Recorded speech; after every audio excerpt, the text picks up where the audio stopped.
The Cook. A historical fiction of love, identity and fate by S.J. Jeppsson. Chapter 15. The Plan. RMS Titanic, April 13th, 1912. After delivering the letters to the ship's postal office, Kate returned to Lydia's stateroom to begin the quiet rhythm of the third morning aboard the grand ship. The day unfolded much like the ones before it, silver trays gleaming with breakfast pastries, fine china cups exhaling the gentle steam of freshly steeped tea, and the soft rustle of silk gowns as Kate moved gracefully through her duties, the scent of lavender and linen trailing in her wake. Inside Lydia's lavish suite, sunlight streamed through the tall porthole windows, casting golden reflections onto the ornate mahogany furniture. The elegant damask drapes, embroidered with delicate florals, swayed faintly from the ocean breeze filtering in.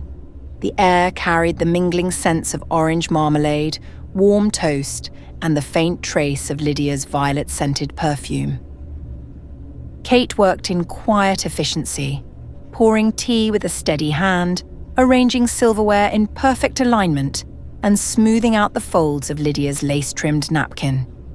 Yet, she couldn't ignore the unusual stillness of her mistress. Lydia sat at the small dining table, her posture unusually rigid, stirring her tea absently, so much so that the silver spoon clinked repeatedly against the porcelain. Her plate of delicate fruit tarts, golden toast, and soft-boiled eggs remained nearly untouched. Kate had seen Lydia drink too much champagne, toss flirtatious remarks at suitors, and complain endlessly about social obligations.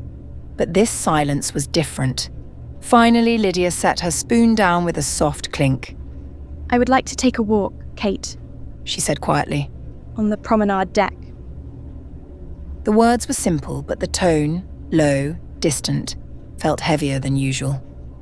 Kate studied her carefully, noticing the way Lydia's usually expressive eyes were shadowed with thought. She said nothing, merely nodding before moving to the grand armoire, fingers trailing over the luxurious gowns before selecting one suited for the crisp morning air. Lydia stepped before the tall gold-framed mirror, watching as Kate fastened the pearl buttons on her powder blue wool walking suit, the fitted bodice accentuating her elegant frame. The suit was impeccably tailored, the lapels stitched with delicate floral embroidery, the sleeves ending in subtle lace cuffs. Kate draped a cream-coloured shawl with silver-threaded embellishments over Lydia's shoulders, ensuring it fell gracefully down her back. Matching suede gloves, soft and snug, slid over Lydia's hands as Kate buttoned them carefully. Then came the final touch. A wide-brimmed hat adorned with ivory silk ribbons and delicate feathers, which rested atop Lydia's dark, cascading chestnut curls. Kate stepped back, inspecting her work. "You'll be the most elegant lady on the deck, Miss Weatherby," she remarked lightly, smoothing out the final crease on the shawl. Lydia glanced at her reflection, but for once she didn't smile at her own beauty, didn't adjust a curl or tilt her head to admire herself. Instead, she turned toward Kate, her expression unreadable, something flickering in her dark eyes. Then, "Come with me." the promenade deck stretched before them, a vast expanse of gleaming white railing and polished wooden planks, bathed in the golden hues of the late afternoon sun. The ocean, endless and impossibly blue, shimmered beneath the Titanic as she carved a steady path toward America. A crisp breeze curled around them, carrying with it the salt of the open sea and the distant hum of music drifting from the first-class lounge. Lydia Weatherby, effortlessly poised, adjusted the tilt of her wide-brimmed hat as she walked arm in arm with Kate. Kate, still adjusting to the sheer grandeur of first-class life, kept her hands clasped demurely at her waist, though she longed to run them along the gleaming white railing, to lean over and breathe in the sharp, briny air. She had never seen anything so vast, so limitless. It made her heart ache with an emotion she couldn't quite name. Lydia followed her gaze, a knowing smile playing at her lips. Astonishing, isn't it? She murmured. Kate exhaled softly. It's like we're standing on the edge of the world. Before Lydia could respond, a shift in the air around them caught their attention. Hushed murmurs, stolen glances, the quiet reverence that only a certain type of presence could command. Kate turned her head and saw them. John Jacob Astor IV and his young bride, Madeline, strolling leisurely along the promenade deck. They moved with the effortless elegance of those who had never known anything but wealth, their presence gilded with an almost untouchable aura. Colonel Astor, a distinguished man in his late 40s, carried himself with the quiet confidence of old money. His moustache was neatly groomed, his tailored suit pressed to perfection, the gold of his pocket watch glinting in the late afternoon sun. But it was Madeline who captured Kate's attention most of all. She was luminous. Barely 19, the young Mrs. Astor radiated the kind of beauty that made people pause, a porcelain doll come to life. Her golden hair was arranged in soft waves beneath a stylish hat adorned with silk roses, and her ivory gown, trimmed with the most delicate lace, moved like liquid as she walked. A gentle hand rested over the curve of her stomach. She was with child, the whispers had said. Lydia lifted her chin slightly, observing the couple with a glimmer of something unreadable in her dark brown eyes. The Astors, she murmured under her breath, tilting her head slightly toward Kate without taking her eyes off the pair. the most enviable marriage in all of America. Kate swallowed, feeling suddenly self-conscious in their presence, despite the fact that the Astors paid them no mind. She's so young, she whispered. She's just 1 year older than you. And vastly wealthier, Lydia added dryly. Her father is the head of a very successful shipping company in New York City. She was barely out in society before Colonel Astor swept her off her feet. She arched a brow. Of course, people had plenty to say about that. Kate didn't have to ask why. A man of nearly 50 marrying a girl still in her teens was bound to set tongues wagging. They scandalized New York society when they wed last year. Lydia continued, her voice smooth with amusement. His divorce from his first wife had barely cooled, and before anyone could blink, he was honeymooning in Egypt with his young bride. Kate glanced at Lydia, noting the way she spoke, not with jealousy, nor with admiration, but with an almost detached curiosity. And what do you think of them? Kate asked, genuinely interested in her answer. Lydia exhaled, watching as the Astors paused near the railing, speaking softly to one another, as if the rest of the world did not exist. I think, Lydia mused, that they might actually be in love. Kate blinked. She had expected her to say something biting, something sharp, but Lydia only sighed, tilting her head thoughtfully. Despite what people say, despite the scandal of their marriage and the whispers behind their backs, I think she adores him. Her gaze softened as she watched them. And I think he adores her. Kate followed Lydia's line of sight. She saw it then, in the way Colonel Astor's hand lingered protectively at the small of Madeline's back, in the way she leaned into his touch without hesitation. It was an intimacy that could not be feigned. For a moment, neither Kate nor Lydia spoke. They only watched as the most famous couple on board the Titanic strolled past them, utterly lost in their own world. And as Kate turned her gaze back to Lydia, she saw something flicker in her friend's eyes. A longing. A wish she would never dare to speak aloud. Before Kate could say anything, Lydia let out a small breath, shaking off whatever thought had taken root in her mind. She smiled, though it did not quite reach her eyes. Come now, darling. She said lightly, looping her arm through Kate's once more. Let's find a place to sit before we miss the sunset. Kate hesitated, wanting to ask, but instead she simply nodded. The Astors walked with their beloved Airedale terrier, Kitty, trotting dutifully beside them, Lydia tilted her head, watching as the older Astor murmured something to his bride, their laughter soft, intimate, untouched by the whispers of scandal that had followed them across the Atlantic. Kitty, unaware of status or society's judgment, merely wagged his tail happily, trotting alongside them, oblivious to the fate that would soon claim him.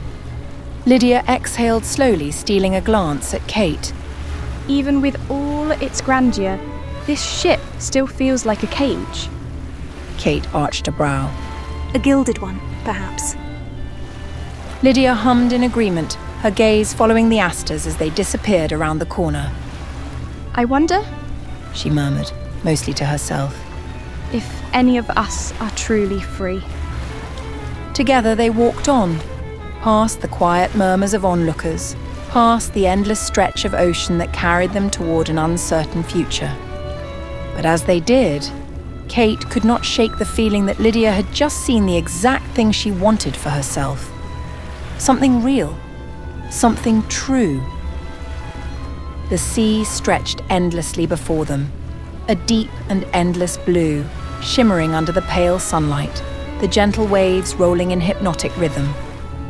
Along the promenade deck, first-class couples strolled arm in arm, wrapped in furs, speaking in soft tones. A gentleman in a top hat and fine overcoat puffed leisurely on a cigar, nodding politely to a passing lady in a plush fox fur shawl.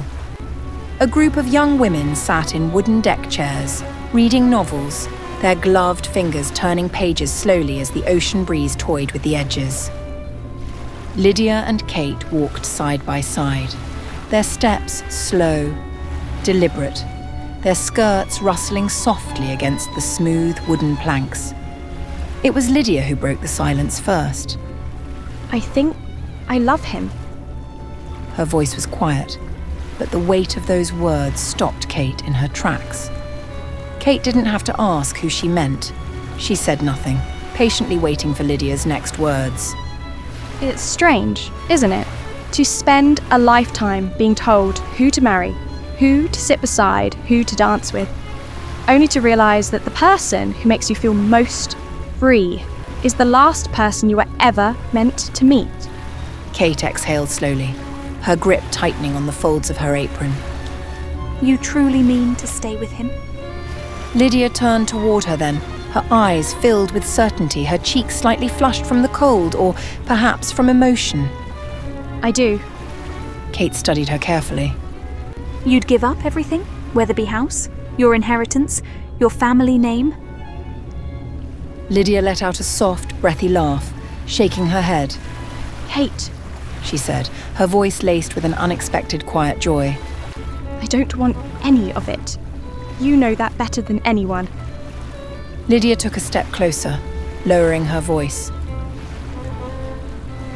There's something I need you to do.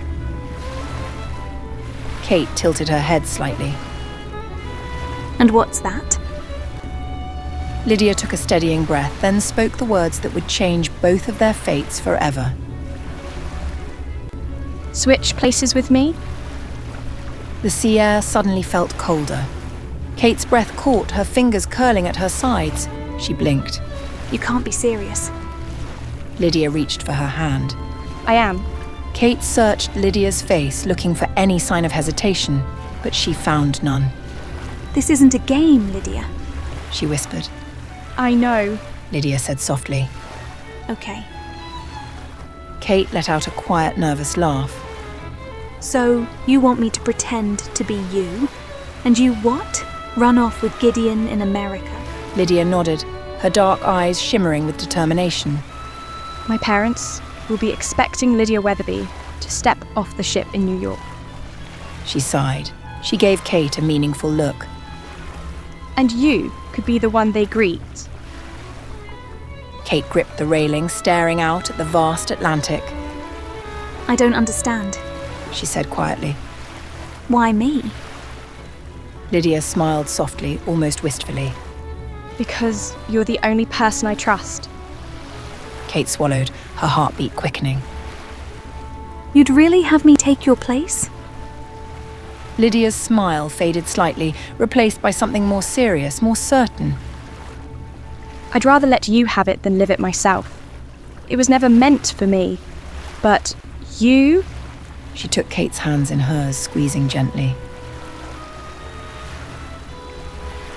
If you wanted, you could even be Lydia Weatherby. Kate let out a shaky breath. A baker's daughter stepping into a world of wealth and privilege. Lydia exhaled sharply, turning away from the gold-trimmed railing of the promenade deck and gripping the folds of her cream-coloured shawl. The morning wind tugged at the silk ribbons of her hat, sending loose strands of chestnut curls dancing around her face. Her breath came fast, as if she were finally breaking free from invisible chains. Then, with sudden conviction, she turned back to Kate. Kate, I'm staying. Kate frowned, her fingers tightening around the edge of her coat. Staying? Lydia's dark eyes flashed with determination, her gloved hands curling into fists at her sides. In America, with Gideon. Kate's breath caught, the weight of those words sinking into her chest. But your parents... Lydia's chin lifted defiantly, her lips pressing into a firm line, her entire frame brimming with stubborn fire. They don't own me. She said fiercely, her voice low but charged with emotion. I'm not some jewel they can barter for a better position in society. I'm a woman, and I will choose my own fate. Kate stared at her, the salty wind whipping between them, but Lydia's words hung heavier than any storm. Then, Lydia turned, grabbing Kate's hands, gripping them tightly as if anchoring herself to the moment before it could slip away. Switch places with me. Kate's stomach twisted violently. Her hands trembled in Lydia's grasp, her pulse hammering beneath her skin. Lydia, that's mad. No, it's perfect. Lydia spoke with a quiet urgency, her dark eyes shining with a mixture of desperation and hope. Think about it. You've said it yourself. You've always wanted to see America. You'd have everything. A life of luxury.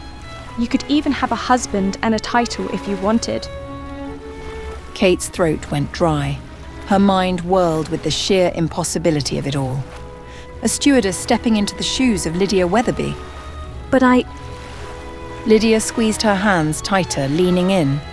Her voice dropped into something softer, more coaxing. We look so much alike, Kate. Her eyes searched Kate's, filled with something raw and unshakable.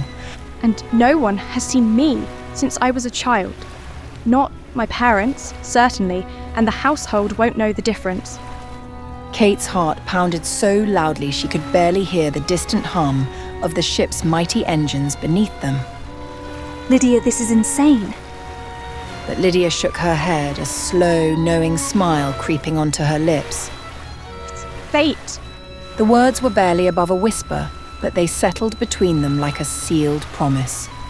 The wind stirred, whipping through the folds of their skirts, tangling their hair as the silence stretched. And then, slowly, almost imperceptibly, Kate nodded. A decision made, a destiny rewritten, a life exchanged. The caged bird would be free. That evening, the corridors of Titanic's B-deck were dimly lit, the golden glow of wall sconces flickering against polished mahogany panelling. The once lively energy of the first-class areas had softened into drowsy murmurs behind closed doors, the clinking of crystal and hushed laughter fading as the evening came to its inevitable end. Most passengers had indulged well beyond their limits, and now they were either slipping gracefully into their suites, or, in Lydia Weatherby's case, being half-carried by Gideon and Kate. All right, love. Nearly there. Gideon grunted, shifting Lydia's weight more securely against him as they navigated the hallway. You're heavier than you look. You know that? Lydia let out an exaggerated gasp, lifting her head just enough to glare at him. I beg your pardon. I am a delicate flower, a wisp of a thing. Kate snorted. You're a flower with very expensive champagne running through its veins. Lydia giggled, her grip tightening around Gideon's shoulder, as he adjusted his hold on her. That's rather poetic, isn't it? She turned her head lazily toward him, blinking. Gideon, do you think I'm poetic? Gideon smirked. I think you're a menace, darling. With some effort, they steered her into her suite, gently guiding her toward the chaise lounge near the fireplace. Lydia collapsed into the plush cushions with a dramatic sigh, draping herself across them as if she were the subject of a Renaissance painting. I need a drink, she declared. Kate arched a brow. I think you've had plenty. Lydia sat up abruptly, eyes wide. Nonsense! There is always room for one last toast, especially when one is aboard the most magnificent ship in the world. Kate shook her head with a laugh, but Gideon grinned and made his way toward the small bar cart nestled in the corner of the suite. He plucked up a chilled bottle of champagne, inspecting the label with a low whistle. Now this, he mused, is a proper way to end the evening. With practiced ease, he popped the cork, the satisfying pop filling the room as tiny bubbles fizzed and danced within the bottle. He poured 3 generous glasses, the pale gold liquid shimmering under the warm candlelight. He handed one to Lydia, another to Kate, and kept the last for himself. Lydia lifted her glass high, swaying slightly but radiant with excitement. To a grand future, she declared, her voice rich with promise. Kate smiled, lifting her own glass. To New York, she added softly. Gideon, watching the two of them, smirked and raised his flute. And to whatever trouble we find along the way. Their glasses clinked, a delicate ringing sound that felt almost like a spell. A moment caught in time, full of laughter, warmth, and the kind of reckless optimism that only existed before one truly understood what fate had in store. And as they drank, letting the cool, bubbling champagne slide over their tongues, none of them could have known. This was the last toast they would ever share. I feel dreadful, Lydia groaned, draping an arm over her eyes. Kate exchanged a knowing look with Gideon. I told you, she said. You need food. Lydia lifted her arm just enough to peek at them. No, I need more champagne. Gideon snorted. And I need a raise. We don't always get what we want, do we? Kate rolled her eyes. Stay here with her, she said. I'll go find something for her to eat. Gideon arched a brow. Oh? And where exactly are you going to do that? The first-class kitchen is locked up for the night. Kate hesitated, then grinned. Then I suppose we'll have to break into yours. Gideon stared at her for a beat, then let out a low chuckle. You're trouble, you know that? Kate shrugged. You're the one who taught me how to sneak into places I don't belong. Gideon laughed. Fair enough. Then he clapped his hands together. All right, cook. You want to break into my kitchen? Let's do it properly. The Titanic's lower kitchens were eerily quiet at this hour, the vast space normally bustling with activity now reduced to a few glowing embers in the massive ovens. The air still carried the lingering scent of roasted meats, fresh bread, and the spices that had been used in that evening's meals. Gideon, ever the expert, led Kate through the back corridors, unlocking doors with well-practiced ease until they finally stood in the heart of the galley. Kate looked around in awe. The massive workstations gleamed under the dim overhead lighting. Towering racks of ingredients lined the walls, and the enormous stoves stood waiting. So, Gideon said, tossing his cap onto a nearby counter. You're really set on making something? Kate grinned, already rolling up her sleeves.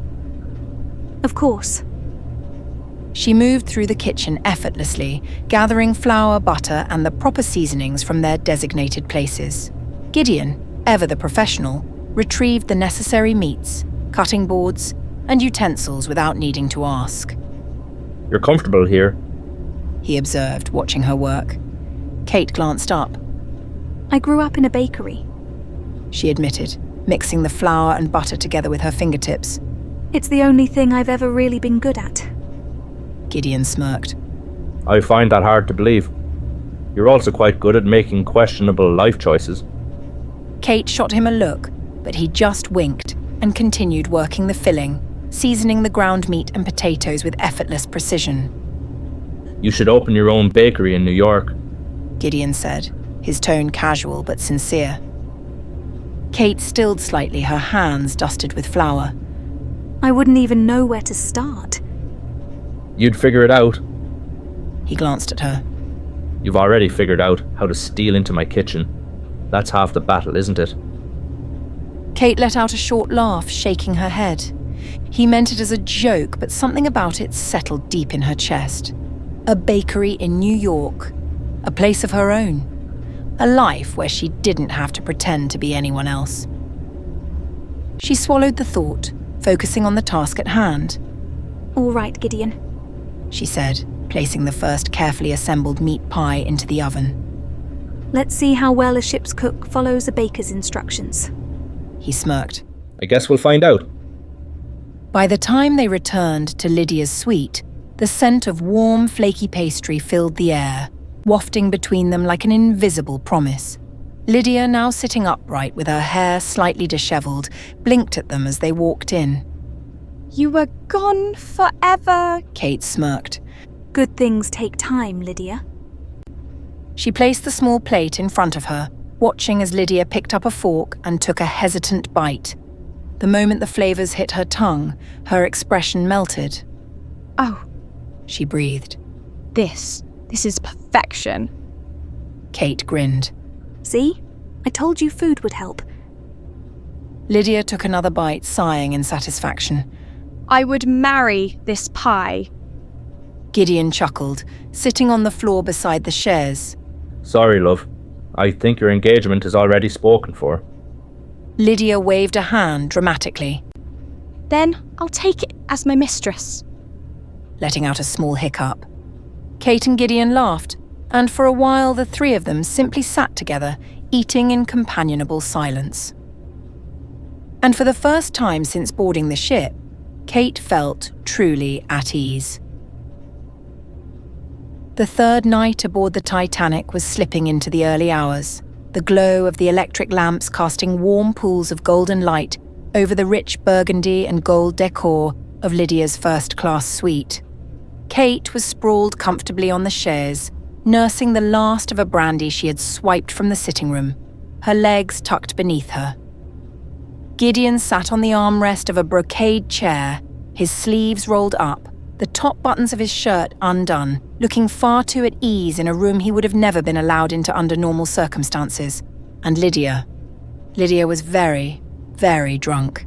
She lay across her plush bed, cheeks flushed, one arm thrown over her forehead in dramatic repose, the other still loosely holding a half-empty champagne flute. Kate watched her for a moment, smirking, then turned back to Gideon with a quizzical expression. So, she said, tilting her head. You really were a legionnaire. Gideon smirked and took a sip from his drink, stretching his legs out. Told you already, didn't I? He said, his tone light. 5 years. Kate's brows lifted, impressed. Then you must speak French? Gideon chuckled, swirling the amber liquid in his glass. Fluently. He confirmed with an easy grin. At this, Lydia suddenly lifted her head, eyes glittering with mischief. She pushed herself upright, a slow, lazy grin curving her lips as she turned to him. Hello? She purred, the word thick and indulgent, her accent surprisingly good, but her control over it utterly compromised by the champagne. Tu es un homme mystérieux, Monsieur Christopher. Kate choked on her drink, laughing. Oh no, she's doing drunk French. Lydia ignored her, tilting her head at Gideon. Un soldat? Un héros, peut-être? She took a sip, her expression half teasing, half enticing. C'est séduisant. Gideon's smile deepened, watching her with quiet amusement. He took another sip of whiskey, leaning forward slightly, his voice lowering, softer, but entirely sincere. Si tu me donnais une chance, je pourrais te sauver. He murmured, watching her closely. Je pourrais réellement tomber amoureux de toi. Kate, who understood enough French to know exactly what he had just said, froze, her eyes darting between them. Lydia, however, was too drunk to process the full weight of it. She giggled, flicking her fingers in a lazy dismissal. Ooh, Thomas, come and shoot. She made a swooping motion with her hand. You are going to fall down for me. Kate snorted, nearly spilling her drink. Gideon just shook his head, laughing softly before leaning back in his chair, his dark eyes still watching Lydia. Something like that. He murmured, switching smoothly back to English. Lydia let out an exaggerated huff, as if she had won something. She placed her empty champagne glass on the table and slumped back against her pillows. Kate shot Gideon a knowing look, her lips curving in amusement. That was a bold move. Gideon smirked, swirling the whiskey in his glass. I'm banking on her forgetting it by morning. Kate let out a soft snort, shaking her head. Yeah? Good luck with that. Lydia made a sleepy, contented noise, letting her eyes flutter shut as the champagne finally claimed her. Gideon released a quiet breath, his gaze resting on Lydia for a heartbeat too long before he finally lowered himself into the brocade chair. A silence settled over the room. Warm, companionable. The sort that only came when the night was too far gone and the world felt a little less sharp around the edges. Then, without a word, Gideon reached into the inner lining of his jacket and pulled out a small, soft pouch, leather, worn from years of use. He untied the drawstring with a practiced flick of his fingers. Kate raised a brow. Midnight snack? Gideon gave a faint smirk, shaking his head. Not quite. From within, he withdrew a paper, a bit of dried tobacco, and something darker, crumbled almost black with a sharp, sweet, sour aroma. The scent drifted to Kate almost immediately, subtle but unmistakable. Is that what I think it is? She asked, tilting her head. He didn't answer right away, just started rolling with deft, unhurried movements. Picked it up in Casablanca, he said at last. back when the Legion still owed me favours. Kate let out a soft laugh. You're full of surprises. You have no idea. He said, sealing the edge with the tip of his tongue and reaching over to crack the porthole open with a creak of brass. A soft draft of cold Atlantic air slipped into the room, tugging at the drapes and carrying the faint scent of salt. Just to be considerate. Gideon added with a wink, striking a match. The flame flickered as he brought it to the cigarette, the ember flaring to life. He took a slow pull, the smoke curling from his lips in lazy spirals before he passed it to Kate.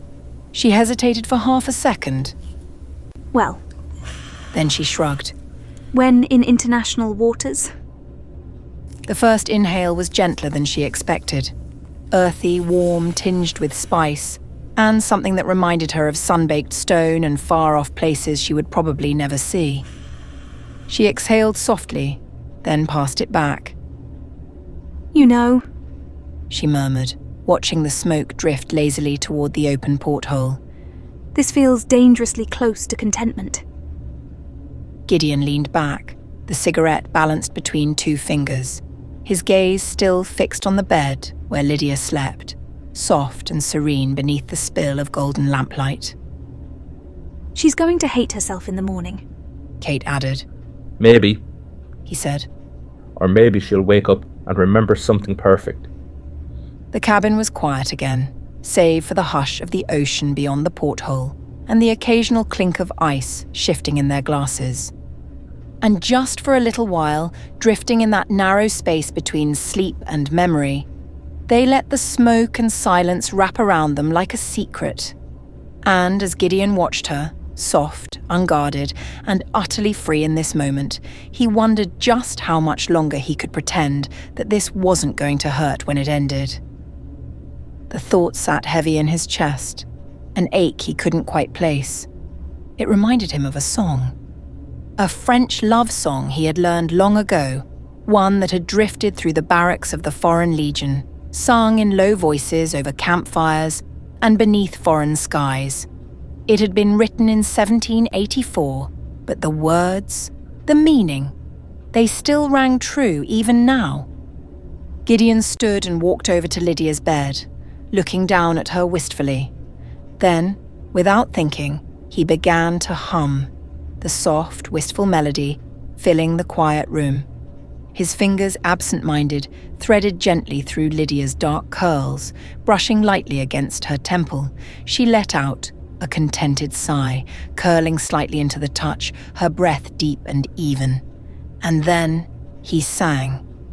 Plaisir d'amour ne dure qu'un moment. Chagrin d'amour dure toute la vie. His voice was low and steady, the words carrying a melancholy weight as they fell softly between them. He turned to Kate, singing the lyrics in English. The pleasure of love lasts only for a moment. The pain of love lasts a life. Kate, still lounging on the chaise, watched him over the rim of her glass, her usual smirk replaced by something quieter. She said nothing, didn't tease, didn't interrupt, only listened. Gideon let the last note linger, his fingers still lazily tracing through Lydia's hair. By now she was fully asleep, lost in the haze of champagne and warmth. Gideon released a quiet breath, his gaze resting on her for a heartbeat too long before he finally lowered himself into the brocade chair. Kate, after a long pause, finally spoke, her voice soft but knowing. That song is a little too fitting, don't you think? Gideon smirked, but there was no amusement in it. He let his head tip back against the chair, staring up at the ceiling. Yeah, He murmured. I think that's the problem. Kate sat in thoughtful silence, watching as Gideon swirled his glass, his expression unreadable. She knew what he didn't, that by the following evening Lydia would tell him that she would stay with him in America, choosing love over duty. But for now, he remained in the dark, carrying the weight of uncertainty. After a moment, he exhaled and leaned back, offering Kate a crooked smile. You ever get the feeling you're the last to know something important? Kate smirked, taking a slow sip of her drink. All the time. She let the quiet stretch between them before adding, almost offhandedly, But I feel like everything usually works out in the end. Kate returned to her cabin long after midnight, the taste of smoke and secrets still on her tongue. She lay awake for a long time, staring at the ceiling. And for the first time, she wondered who she'd be when the ship reached New York. By the time the first-class passengers were waking the next morning, Gideon was sneaking through the corridors, his uniform slightly disheveled from the night spent in Lydia's suite. He had intended to slip back into the crew's quarters unnoticed. He truly had. But as he walked past the entrance to the staff passageway, a few of his fellow crew members definitely noticed. George Tierney, the head steward's assistant, arched a slow brow as he took in Gideon's rumpled uniform. Well, well, He mused, crossing his arms. and here was me thinking you'd turned in early last night. Patrick McBride, one of the younger lads and a Scot through and through, grinned. Aye, I'm guessing it wasn't in your bunk keeping you warm then. Gideon, ever the quick thinker, straightened his jacket and flashed a slow, easy grin. Boys, He said, his voice smooth. a gentleman never tells. Charlie snorted. Good thing we know you're no gentleman then. Patrick waggled his brows. So, which lucky lady did you steal away, eh? Gideon smirked, brushing past them toward the kitchen. Now, He said over his shoulder. if I told you it wouldn't be a secret, would it? And with that, he disappeared into the galley, leaving behind a trail of gossip, laughter, and a whole crew of men wishing they had his luck. Next time, in The Cook. Tonight, we switch. I will teach you everything required to transform you into a proper young lady. By the time we dock, No one will question that you belong. Are you sure? I've never been more certain of anything in my life, my dear friend. Chapter 16. The day the world changed. Coming soon.